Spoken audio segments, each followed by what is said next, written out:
Inilah Aftaria Ramadan, gadis berusia 19 tahun yang berbobot 14 kg. Sejak usia setahun, ia telah mengalami kelumpuhan akibat penyakit kejang dan berlanjut diagnosa penyakit meningitis.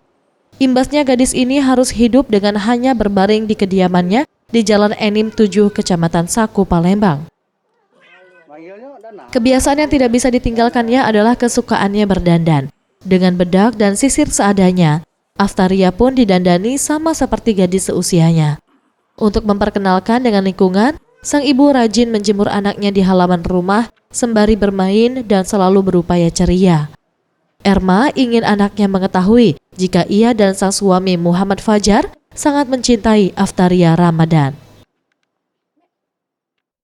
Hari-harinya ya dia didandani, dibedai, dia seneng nonton TV dia sehari-harinya.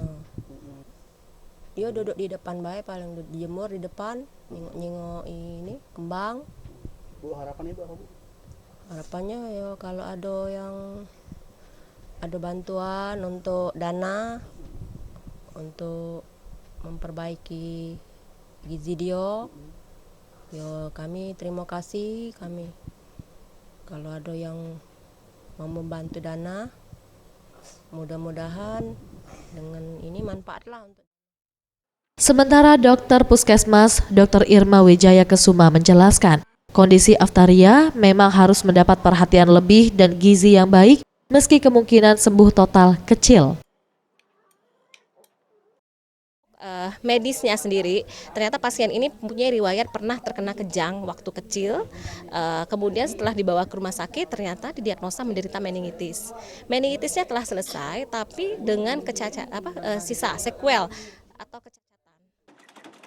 Untuk memenuhi kebutuhan dan perawatan anaknya, Erma Trihandini mengandalkan pesanan jahitan dari tetangga.